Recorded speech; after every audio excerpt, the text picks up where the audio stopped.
So Tony Khan just announced the new AEW National Championship. And at first I thought, okay, that's kind of cool.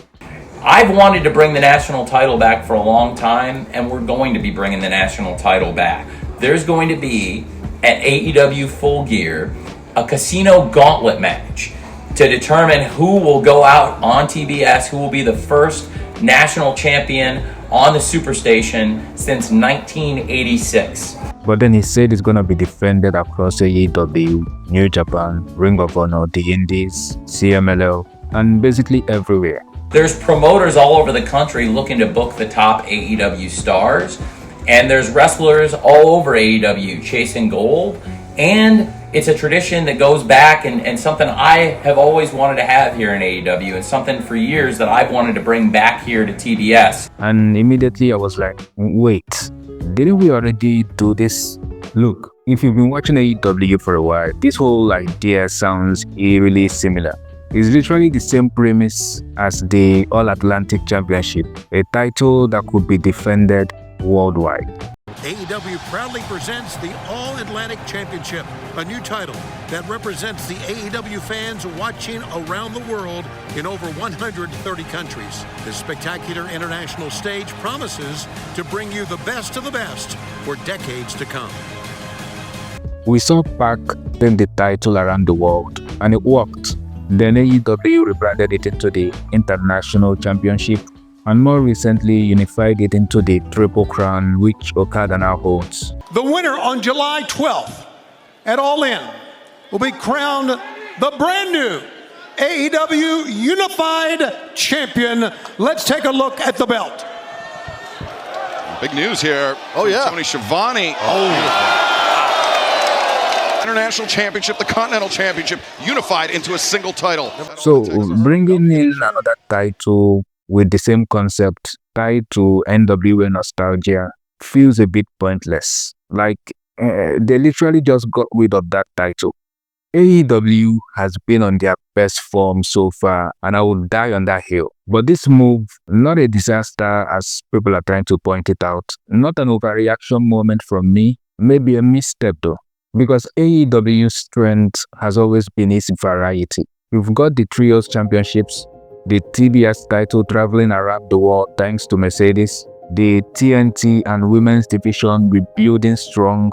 But there comes a point where you gotta ask, how many is too many? Think about it this way. For fans invested, we will keep up, analyze the lineage, the promos, the defenses. But for newcomers, it may be a lot. Every new belt added makes the existing ones feel a little less special.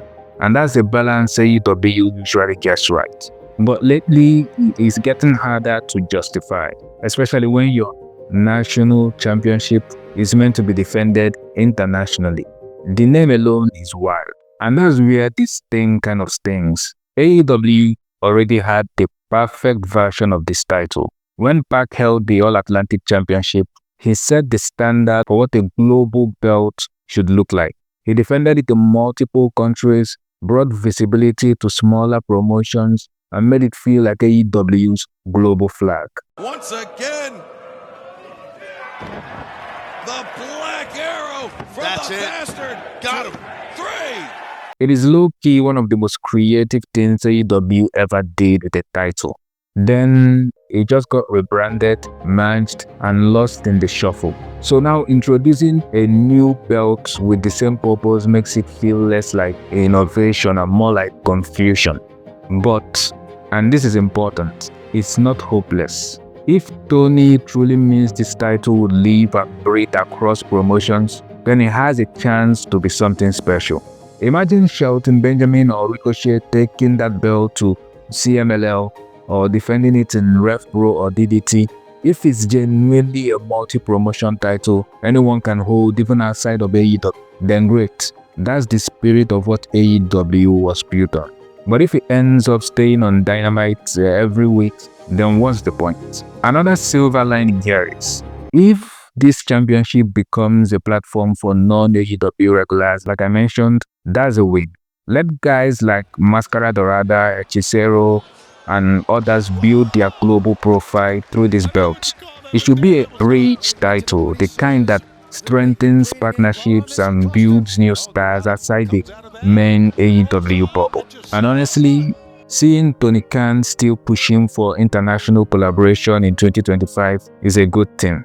That's fantastic. That's what made fans fall in love with it in the first place. This idea that wrestling doesn't have to exist inside one company. So yes, I am skeptical, but I'm also hopeful. Here's my verdict. This new national championship isn't necessarily a bad idea, it's just deja vu. If handled right, it could become something beautiful. A true traveling belt that honors AEW's partnerships and global reach. If handled wrong, it's just another title on an already crowded collection. At the end of the day, AEW doesn't need more belts to prove its identity. It just needs to give the ones it already has space to shine. I think it's time to tighten up the title scene.